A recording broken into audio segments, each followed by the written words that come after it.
Welcome to Suman TV. ఈరోజు ఒక variety పులుసు చేసుకుందామండి. మామూలుగా మనం ముక్కల పులుసు చేసుకుంటాం కదా, ఈ ముక్కల పులుసుని కుక్కర్లో చేయటం. తర్వాత ముక్కల పులుసుకి మనం ఏం చేస్తాము, కొంచెం సాంబార్ పొడి ఏదైనా కొద్దిగా వేసుకుని తర్వాత కాస్త బియ్యపిండి లాంటివి పెడితే పులుసుకి చిక్కదనం వస్తుంది. పప్పు లేకుండా చేసేది. ఇవాళ శనగపిండి వేసి చేసుకుందాము. బాగుంటుంది డిఫరెంట్గా. ఎప్పుడైనా ఒకసారి ట్రై చేయొచ్చు, నచ్చితే రెగ్యులర్గా చేసుకోవచ్చు. కూర ముక్కలు ఏ ఉన్నా పర్వాలేదండి. అంటే మనం పులుసులో వేసుకునే రకరకాలు ఉంటాయి కదా, సొరకాయ, గుమ్మడికాయ, తర్వాత ఏమో వంకాయ, బెండకాయ, బీన్స్, చిక్కుళ్ళు, తర్వాత బఠానీలు లాంటివి ఏమైనా నానబెట్టి ఉంటే అవి, అలాంటివి ఏవైనా వేసుకోవచ్చు. బాగుంటుంది వెరైటీగా. వంకాయలు ముందు కట్ చేయలేదు, మిగిలిన ముక్కలు కట్ చేసాం. ఉల్లిపాయ ఎక్కువ వద్దు, జస్ట్ 2 ముక్కలే వేసుకుంటాము. కొంచెం స్టవ్ మీద ఒక చిన్న కుక్కర్ పులుసు చేసుకునేందుకు వీలుగా, మీ దగ్గర ఏ సైజు ఉంటే ఆ సైజు. విడిగా కూడా చేయొచ్చండి, ఇలా చేస్తే చాలా తొందరగా అయిపోతుంది. కొద్దిగా మెంతులు వేద్దాము, ఒక 1/2 స్పూన్ కంటే కూడా తక్కువ. తర్వాత ఒక చిటికెడు ఆవాలు, చిటికెడు అంటే శాస్త్రానికి చెప్తున్నా కానీ వేయాలండి, ఒక 1/2 స్పూను. తర్వాత కొంచెం జీలకర్ర, ఆవాలు పేలిపోయాక. ఎండుమిర్చి వేయట్లేదండి, కొంచెం పచ్చిమిర్చి, అల్లం ముక్కలు తరిగి పెట్టాను చూడండి, ఇంగువ, కరివేపాకు వేద్దాము. దీంట్లో ఏం చేస్తానంటే మన పులుసుకి సరిపడా ఒక 2 స్పూన్ల శనగపిండిని వేసేద్దాం నూనెలో. శనగపిండి కమ్మని వాసన వచ్చేదాకా వెయిట్ చేసుకోవాలి. శనగపిండి వేగింది మనకి కనపడుతుందండి. కొంచెం ముదురు రంగు రానిచ్చి బాగా వాసన గుమగుమలాడేలాగా వెయిట్ చేసుకోవాలి. పచ్చి పూర్తిగా పోవాలన్నమాట. ఇప్పుడు ఇందులో మనం కట్ చేసి పెట్టుకున్న ఉల్లిపాయ ముక్కలు వేసేసరికి వేపు ఆగిపోతుంది. తర్వాత తీయ గుమ్మడికాయ ముక్కలు, తర్వాత బెండకాయ ముక్కలు, ఒక టమాటాని పొడుగ్గా తరిగినవి, సొరకాయ, చిక్కుడు, బీన్స్ ఉంటే చాలా బాగుంటుందండి చూడ్డానికి. వంకాయ ముక్కలు చివరికి కట్ చేద్దామని ముందు కట్ చేయలేదు. వంకాయ ముక్కలు కూడా వేసేద్దాము. ఒక 1/2 స్పూను పసుపు, ముక్కలకి పులుసుకి సరిపడా ఒక స్పూన్నర దాకా ఉప్పు పడుతుంది, 1 స్పూను కారం. సాంబార్ పొడి వేసుకోక్కర్లేదండి.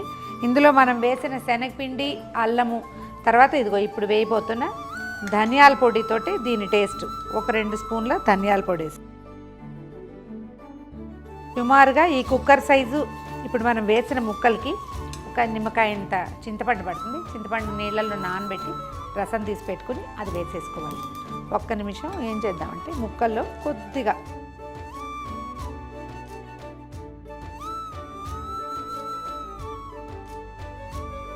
ముక్కలు అడుగంటకుండా కొంచెం సెటిల్ అవ్వటానికి మనం చింతపండు పులుసు పెట్టుకునే లోపల ముందే కనుక తీసి పెట్టుకుంటే ఇంకా కొంచెం చకచక అయిపోతుంది. తీసి పెట్టుకున్న చింతపండు పులుసు పోసేద్దాం.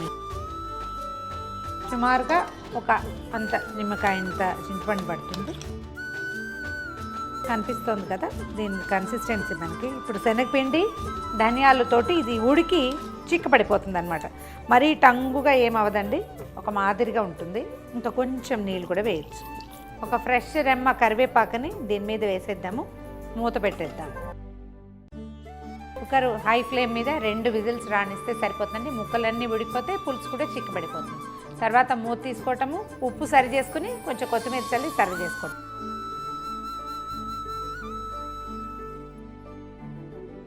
పులుసు చూడండి చక్కగా చిక్కగా వచ్చింది కదా. మీకు చాయిస్ ఉంటే చిన్న బెల్లం వేసుకోండి. ఇక్కడ జనాలంతా ఒప్పుకోరు కానీ అలవాటు చేసేయండి. చింతపండులో బెల్లం వేయటం అనేది ఒక ప్రాక్టీస్, హెల్దీ ప్రాక్టీస్ కూడా. తీగా ఉండదు, కొంచెం పుల్లగా లేకుండా ఉంటుంది. ఇంకొంచెం కొత్తిమీర వేద్దాము. వాసన ఎంత బాగుందో. పొద్దున్న చేస్తే రాత్రికి ఇంకా ఎక్కువ టేస్టీగా ఉంటుందండి.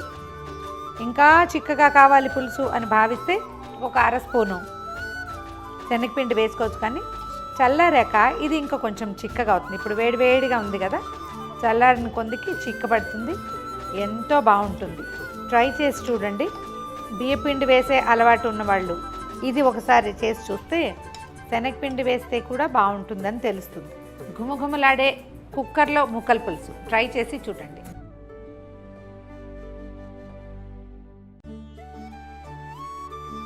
రకరకాలు చేసుకుంటాం కదా, సాయంకాలం స్నాక్తో పాటు మధ్యాహ్నం భోజనాల్లోకి సైడ్ డిష్గా కూడా చేసుకునే ఒక సింపుల్ వంటకం చూద్దామండి. అరటికాయ వెంటనే బజ్జీ తడుతుంది మనకి. అరటికాయ బజ్జీలు చాలా ఫేమస్. కాదు, అరటికాయ వడలు, అరటికాయతోటే. ఇప్పటికి ఎప్పుడో ఎన్నేళ్ల క్రితమో కాకినాడలో ఉన్న మా వారి కజిన్ బ్రదర్, మా తమ్ముడు వాళ్ళ ఇంటికి వెళ్తే అమ్మాయి తను చేసిందనమాట అరటికాయ వడలు. చాలా ఇంట్రెస్టింగ్గా ఉన్నాయి.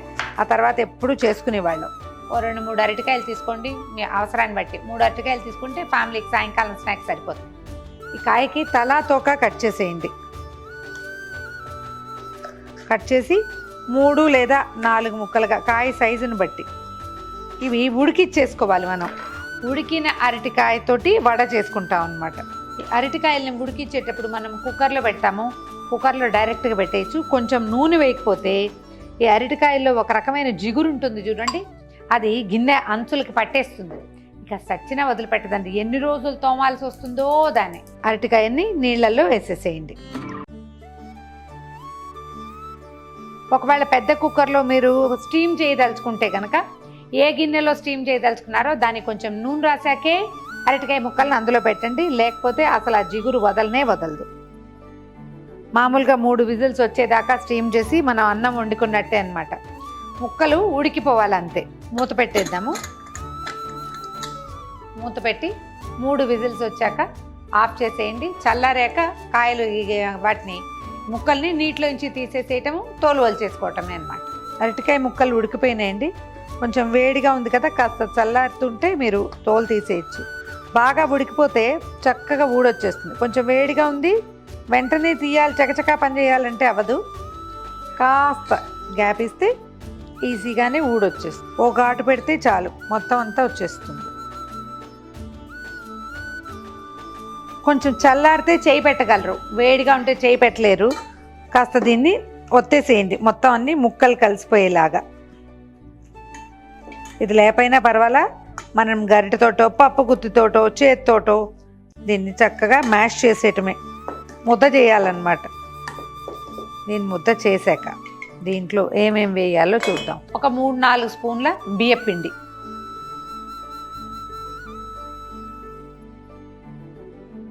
సరిపడా ఉప్పు,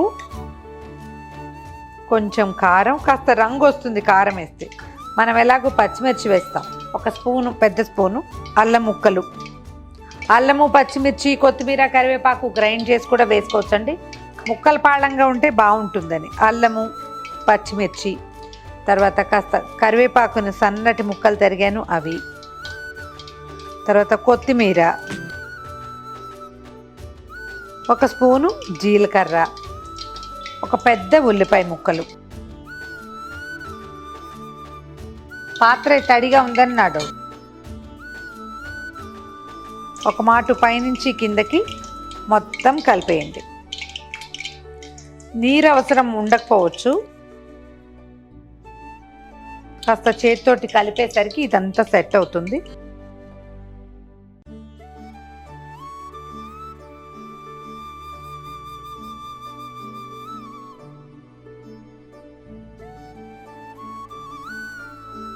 దీంట్లోకి ఇంకా సోడా లాంటివి ఏమి అవసరం ఉండదండి, డైరెక్ట్గా వేసేసుకోవచ్చు.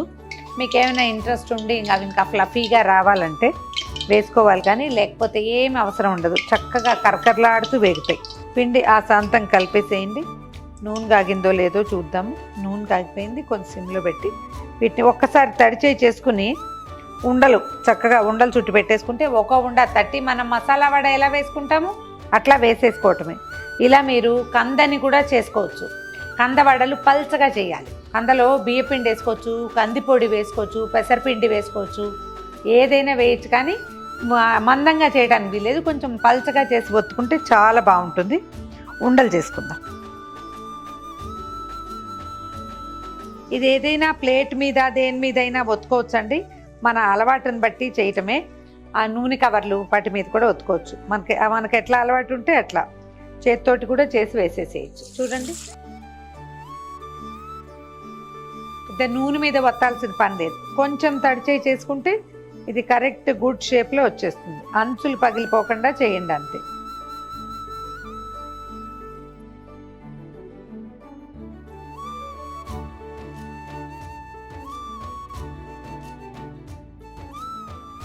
నాకేం అక్కర్లేదు ఎలాగైనా వేయగలను అని చెప్పేలాగా ఉండాలి తప్ప అలా ఉంటేనే చేస్తాను అని అనుకోకూడదు. వంటలో కొన్ని వస్తువులు లేకపోయినా ఏం పర్వాలేదు, చేసేస్తాం మనం.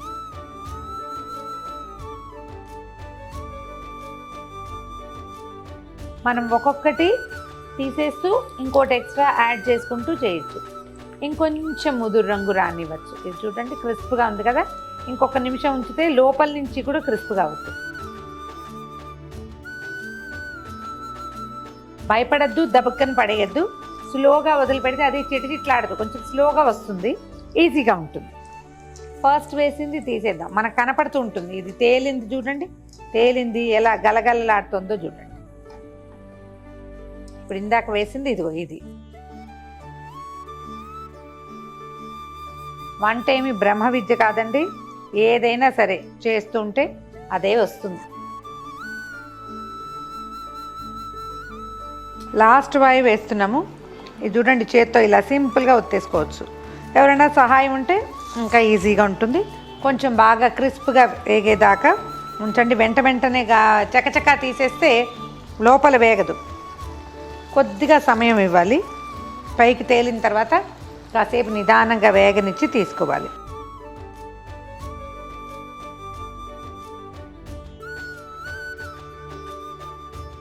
ఎంత బుజ్జివి కావాలన్నా చేసుకోవచ్చు, పెద్దవి కావాలన్నా చేసుకోవచ్చు. చిన్నపిల్లలు ఉంటే ఈ చిన్న వాటిని చూసి సరదా పడతారు.